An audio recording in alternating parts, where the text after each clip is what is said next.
بسم اللہ الرحمن الرحیم۔ السلام علیکم ڈیئر اسٹوڈنٹس، میں ہوں آپ لوگوں کے ساتھ ایجوکیشن پوائنٹ سے، اور میں امید کرتی ہوں کہ آپ سب لوگ اللہ تعالیٰ کے فضل و کرم سے بالکل ٹھیک ٹھاک ہوں گے۔ اور ہم پڑھ رہے ہیں اردو کی کتاب سے سبق نمبر 22، جس کا نام ہے فرض شناس۔ تو اس سبق کی کل میں نے آپ لوگوں کو پچھلی ویڈیو میں نے آپ کو اس کی کہانی بتا دی تھی، اس کی سٹوری بتا دی تھی کہ اس سبق میں کیا سٹوری بتائی گئی ہے، اور ساتھ ہی ساتھ ہم نے اس کے ایم سی کیوز اور دوسرے مشقی سوالات کیے تھے۔ آج ہم اس کے جو نیکسٹ مشقی سوالات رہ گئے تھے وہ کریں گے۔ تو ہم چلتے ہیں اپنے آج کے کام کی طرف جانے سے پہلے میں آپ لوگوں سے اتنا کہنا چاہتی ہوں کہ اگر ابھی تک آپ لوگوں نے چینل کو سبسکرائب نہیں کیا تو فٹافٹ چینل کو سبسکرائب کر لیں، تاکہ آپ کو آنے والی ہر نئی ویڈیو مل سکے اور آپ کا کوئی کام بھی مس نہ ہو۔ ساتھ ہی ساتھ ویڈیو کو لائک کریں، شیئر کریں اور ویڈیو کو اینڈ تک لازمی دیکھیں۔ تو اب چلتے ہیں اپنے کام کی طرف۔ یہاں ہمارے پاس اس سبق میں ہماری یہ کتاب کا آخری سبق ہے، جو کہ میں نے آپ لوگوں کو اس کتاب کے سیکنڈ ٹرم کے باقی سارے اسباق کروا دیے ہیں۔ یہاں ہم نے اس کے الفاظ معنی پڑھے تھے پچھلی ویڈیو میں، اور ساتھ ہم نے اس کے پڑھا تھا ایم سی کیوز پڑھے تھے، اور ساتھ ہم نے اس کے واحد جمع پڑھے تھے۔ ساتھ ہم اس کے پڑھیں گے آج۔ دیے گئے بے ترتیب حروف کو ترتیب دینے سے چند پرندوں کے نام بنتے ہیں۔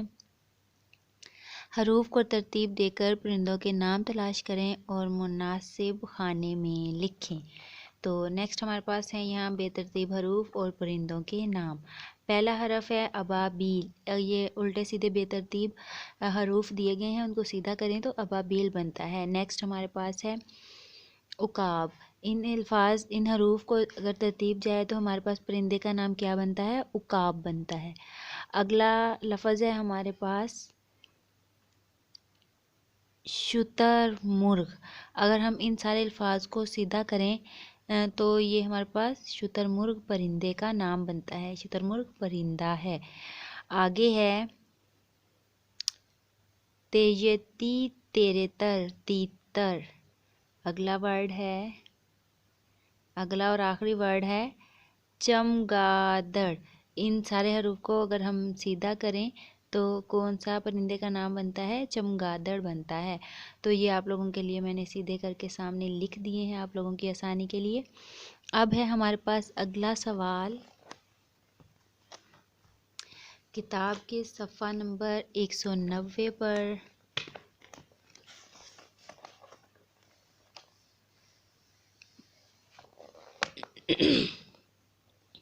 اس میں معرفہ اور اس میں نکرہ۔ اس میں معرفہ ہوتا ہے کسی خاص شخص، جگہ یا چیز کے نام کو اس میں معرفہ کہتے ہیں، اور اس میں نکرہ کسی عام شخص، جگہ یا چیز کے نام کو اس میں نکرہ کہتے ہیں۔ تو اسم ہوتا ہے نام اور نکرہ ہوتا ہے عام۔ اسی طرح معرفہ خاص کے لیے استعمال ہوتا ہے اور اسم ہوتا ہے نام۔ تو یہاں ہے ہمارے پاس جملے، ان میں سے ہم نے اس میں معرفہ اور اس میں نکرہ الگ کرنے ہیں۔ یہاں سب سے پہلا جملہ ہے ہمارے پاس، ہما نے خوبصورت لباس پہنا۔ تو اس میں ہمارے پاس اس میں معرفہ ہے ہما، یہ نام ہے کسی کا بھی، اور ساتھ ہمارے پاس ہے اس میں نکرہ لباس، یعنی کہ لباس تو عام سا کوئی بھی ہو سکتا ہے۔ اگر یہاں پر کسی خاص لباس کا نام لکھ دیا گیا ہوتا تو پھر ہم اس کو اس میں معرفہ والے بلاک میں لکھتے کہ پھر وہ ایک خاص ہو جاتا۔ تو اب اگلا جملہ ہے ہمارے پاس، کیٹو کا شمار بلند ترین پہاڑوں میں کیا جاتا ہے۔ اب جیسے ایک پہاڑ کا نام ہے تو اس کے ساتھ کیٹو لگا دیا گیا ہے، تو کیٹو کیا ہو جائے گا؟ اس میں معرفہ ہو جائے گا، خاص ہو گیا ہے کہ اس چیز کا نام لے دیا گیا ہے، اس لیے یہ خاص ہو گیا، تو یہ اس میں معرفہ میں آ جائے گا۔ اور اس میں نکرہ میں کیا آئے گا؟ پہاڑ۔ پہاڑ تو اور بھی بہت سارے ہوتے ہیں، خاص عام، اس لیے اس میں نکرہ کیا ہوگا؟ اس میں پہاڑ ہوگا۔ اگلا لفظ ہے کراچی پاکستان کا مشہور شہر ہے۔ تو یہاں کراچی اس میں معرفہ ہے اور شہر اس میں نکرہ، کیونکہ شہر تو کوئی بھی، اتنے سارے ہیں تو کوئی بھی شہر ہو سکتا ہے، لیکن جب اس کا نام کراچی لے دیا گیا تو کراچی کیا ہو گیا؟ اہم ہو گیا، ہمارے لیے خاص ہو گیا، تو یہ اس میں معرفہ کہلائے گا۔ حمزہ ایک ذہین لڑکا ہے۔ حمزہ نام ہے تو یہ خاص ہو گیا ہے، اس لیے یہ اس میں معرفہ میں جائے گا۔ اور لڑکا کیا ہے، اس میں نکرہ، لڑکا تو کوئی اور دوسرا بھی ہو سکتا ہے، کوئی بھی لڑکا ہو سکتا ہے۔ تو اسی طرح ہمارے پاس آخری جملہ ہے، سرائکی ایک خوبصورت زبان ہے۔ تو سرائکی ہمارے پاس کیا آ جائے گا، اس میں معرفہ، اور زبان کیا ہوگی، اس میں نکرہ۔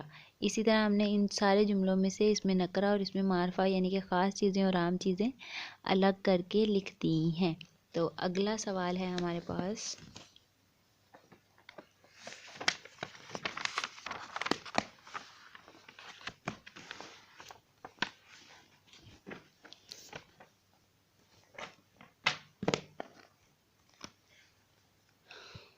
تذکیر و تانیث کے لحاظ سے فعل کا استعمال۔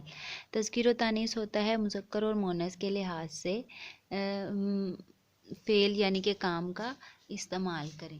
تو یہاں ہے، تذکیر و تانیث کا خیال رکھتے ہوئے موزوں فعل لکھ کر جملے مکمل کریں۔ سورج مشرق سے ڈیش ہے، نکلتا ہے۔ اب سورج نکلتا ہے تو اس سے ہمیں پتہ چل رہا ہے کہ یہ مذکر ہے، سورج نکلتی نہیں ہے۔ اگر نکلتی ہوتا تو یہ مؤنث بن جاتا۔